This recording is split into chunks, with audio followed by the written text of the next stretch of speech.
Harry Potter and the Half-Blood Prince, Chapter 15, The Unbreakable Vow. Snow was swirling against the icy windows once more. Christmas was fast approaching. Hagrid had already single-handedly delivered the usual 12 Christmas trees for the Great Hall. Garlands of holly and tinsel had been twisted around the banisters of the stairs. Everlasting candles glowed from inside the helmets of the suits of armor, and great bunches of mistletoe had been hung at intervals along the corridors. Large groups of girls tended to converge underneath the mistletoe bunches every time Harry went past, which caused blockages in the corridor. Fortunately, however, Harry's frequent nighttime wanderings had given him usually good knowledge of the castle's secret passageways, so that he was able, without too much difficulty, to navigate mistletoe-free routes between classes. Ron, who might once have found the necessity of these detours a cause of jealousy rather than hilarity, simply roared with laughter about it. Although Harry much preferred this new laughing, joking Ron to the moody Ron, aggressive model he had been enduring for the past few weeks, the improved Ron came at a heavy price. Firstly, Harry had to put up with the frequent presence of Lavender Brown, who seemed to regard at any moment that she was not kissing Ron at a moment wasted. And secondly, Harry found himself once more the best friend of two people who seemed unlikely to ever speak to each other again. Ron, whose hands and forearms still bore scratches and cuts from Hermione's bird attack, was taking a defensive and resentful tone. "She can't complain," he said to Harry. "She snogged Crumb, so she's found out someone wants to snog me too. Well, it's a free country. I haven't done anything wrong." Harry did not answer. He pretended to be absorbed in the book that they were supposed to have read before Charms next morning. Quintessence Equest? Determined as he was to remain friends with both Ron and Hagrid, he was spending a lot of time with his mouth shut tight. "I never promised Hermione anything," Ron mumbled. "I mean, all right, I was going to Slughorn's Christmas party with her, but she never said just as friends. I'm a free agent." Harry turned a page of Quintessence, aware that Ron was watching him. Ron's voice trailed away in mutters, barely audible over the loud cracking of the fire, though Harry thought he caught the words crumb and can't complain again. Probably did. Hermione's schedule was so full that Harry could only talk to her properly in the evenings, when Ron was, in any case, so tightly wrapped around Lavender that he did not notice that Harry was what Harry was doing. Hermione refused to sit in the common room while Ron was there, so Harry generally joined her in the library, which meant that their conversations were held in whispers. He's at perfect liberty to kiss whomever he likes," said Hermione, while the librarian, Madame Prince, prowled the shelves behind them. "I really couldn't care less." She raised her quill, dotted an I so furiously that she punctured a hole in the parchment. Harry said nothing. He thought his voice might soon vanish from lack of use. He bent a little lower over the advanced potion making and continued to make notes on everlasting elixirs, occasionally pushing a decipher to Prince's useful additions to Libertas Borgia's text.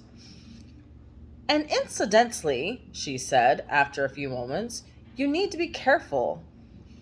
"For the last time," said Harry, speaking in a slightly hoarse whisper for 3/4 of an hour of silence, "I'm not giving back this book. I've learned more from Half-Blood Prince than Snape or Slughorn have taught me in—" "I'm not talking about your stupid so-called prince," said Hermione, giving his book a nasty look as though she had been rude to her.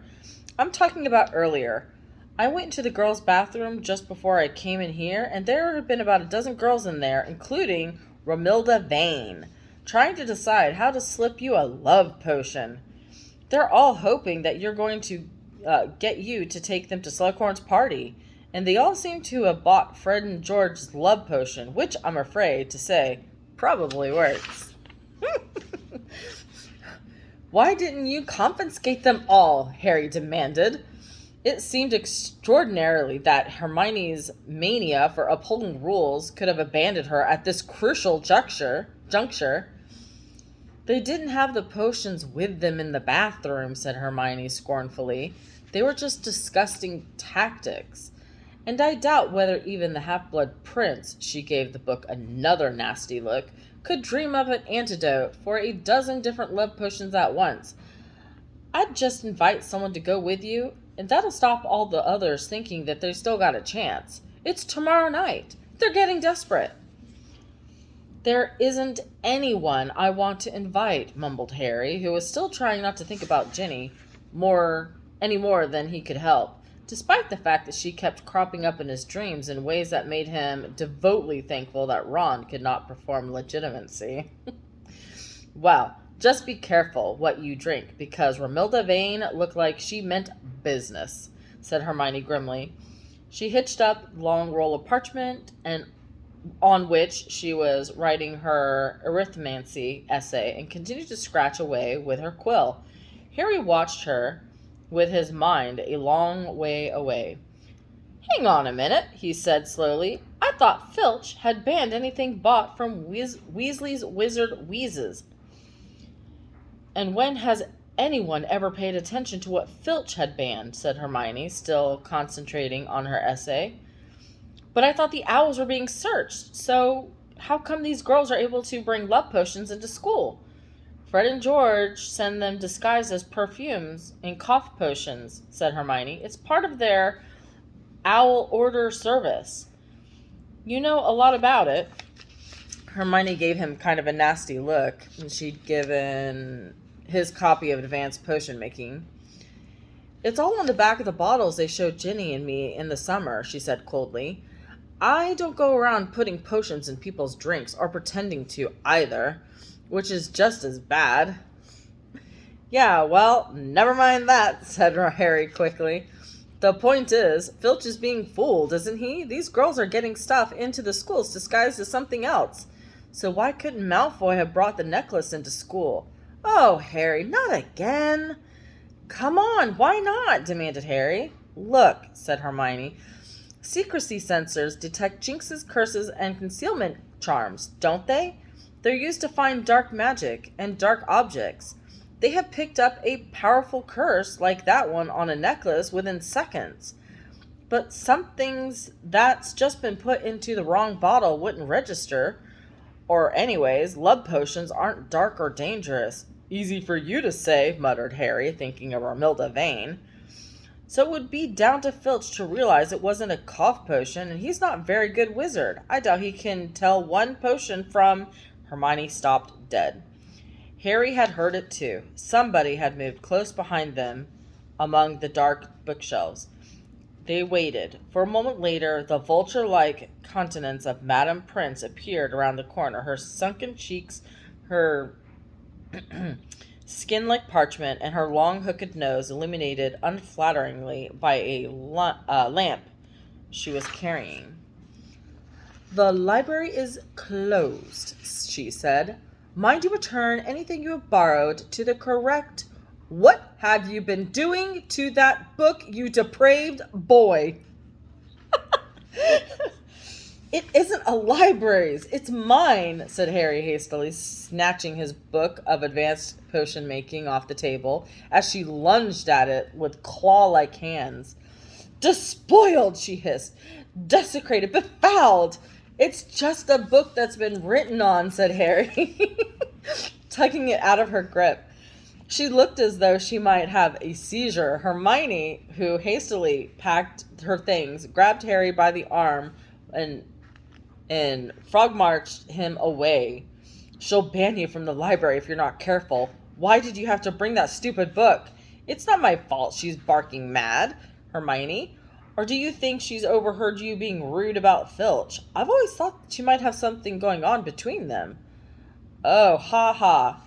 Enjoying the fact that they could speak normally again, they made their way along the deserted lamp-lit corridors back to the common room, arguing whether or not Filch and Madame Prince were secretly in love with each other.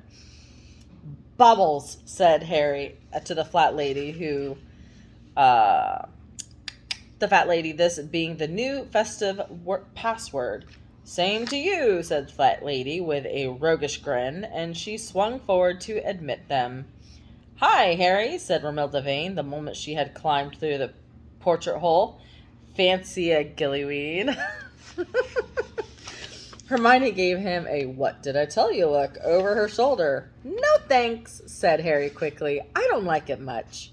Well, take these anyways, said Romilda, thrusting a box of chocolates.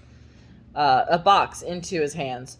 Chocolate cauldrons? They've got fire whiskey in them. My gran sent them to me, but I don't like them. Oh, right. Thanks a lot, said Harry, who could not think of what else to say. I'm just going over here with... He hurried off behind Hermione, his voice trailing away feebly. Told ya, she said, sentiently. Sooner you ask somebody, sooner they'll leave you alone, and you can, but her face suddenly turned blank. She'd just spotted Ron and Lavender, who were intertwined in the same armchair. Well, good night, Harry, said Hermione. Though it was only 7 o'clock in the evening, she left for the girls' dormitory without another word. Harry went to bed, comforting himself that there were only one more day of lessons to struggle through, plus Slughorn's party, after which he and Ron could depart together for the Borough. It now seemed impossible that Ron and Hermione would make up with each other before the holidays began, but perhaps, somehow, the break would give them a time to calm down, think better of their behavior.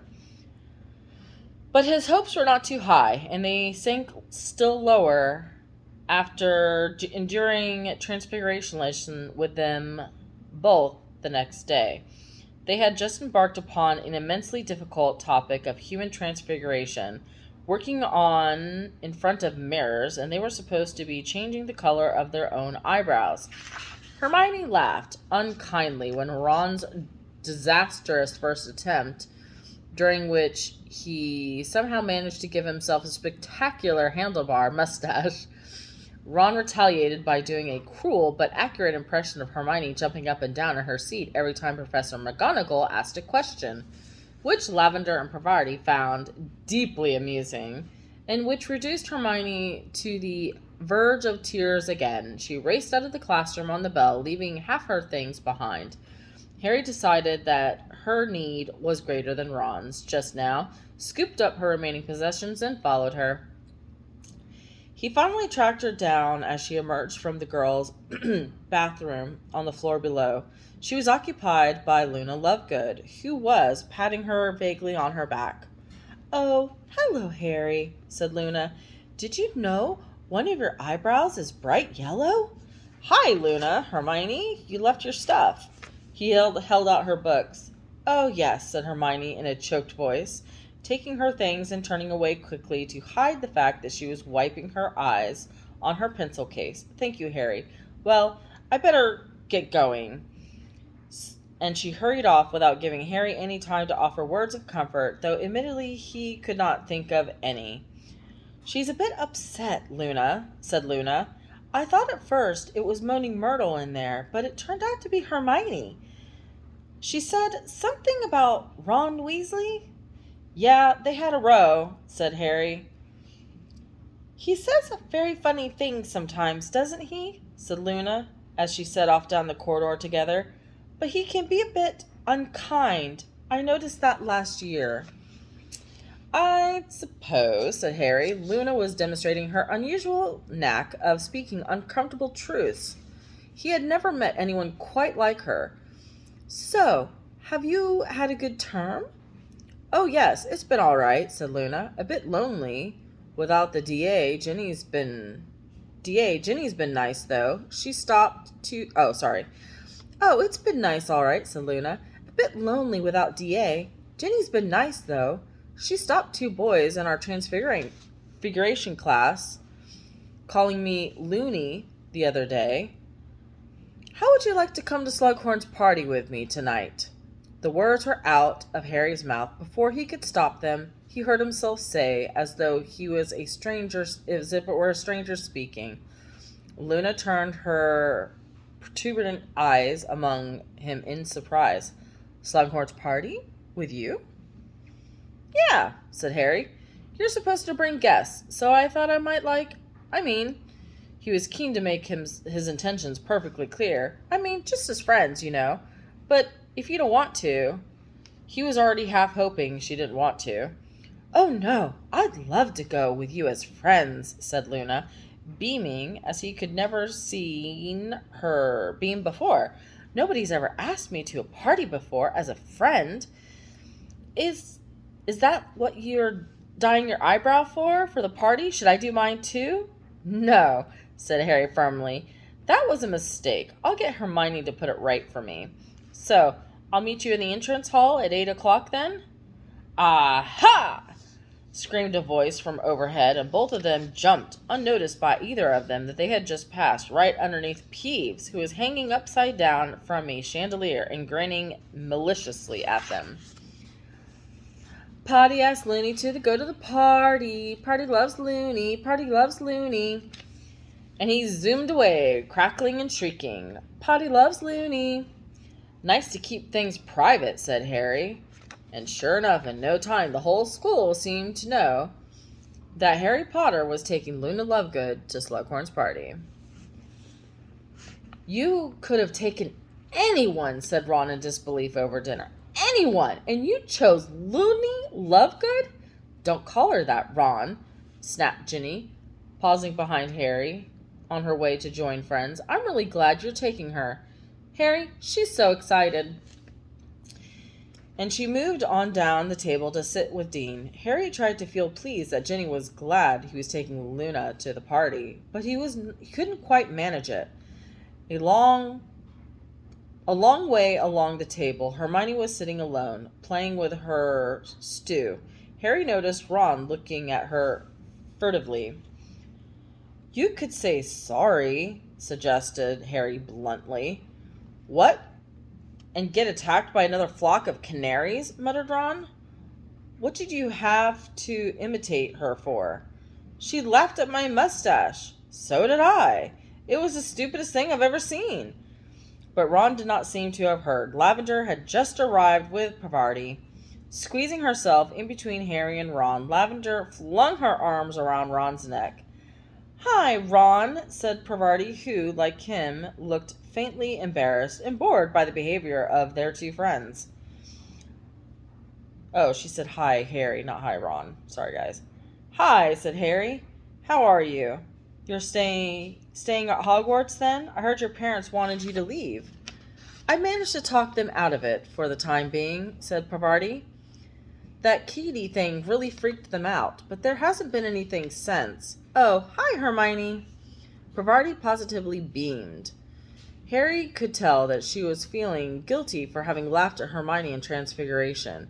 He looked around and saw that Hermione was beaming back, if possible even more brightly. Girls were very strange sometimes. Hi, Parvati, said Hermione, ignoring Ron and Lavender completely. Are you going to Slughorn's party tonight? No invite, said Parvati gloomily. I'd love to go, though. It sounds like it's going to be really good. You're going, aren't you? Yes, I'm meeting Cormac at 8, and there was a noise like a plunger being withdrawn from a blocked sink, and Ron surfaced. Hermione acted as though she had not seen or heard anything. We're going up to the party together. Cormac? Said Parvati. Cormac McLaggen, you mean? That's right, said Hermione sweetly. The one who almost, she put a great deal of emphasis on the word, became Gryffindor keeper. Are you going out with him then? Parvati said, wide-eyed. Oh, yes. Didn't you know? Said Hermione with the most un-Hermione-ish giggle. No, said Parvati, looking positively agog at the piece of gossip. Wow. You like your Quidditch players, don't you? First Crumb, then McLaggen? I like really good Quidditch players, Hermione corrected her, still smiling. We'll see ya. Gotta go get ready for the party. she left. At once, Lavender and Parvati put their heads together to discuss the new development. With everything that had ever heard about McLagan, they all had, they all, and they all, they all, and all they ever had guessed about Hermione. Ron looked strangely blank and said nothing. Sorry, guys.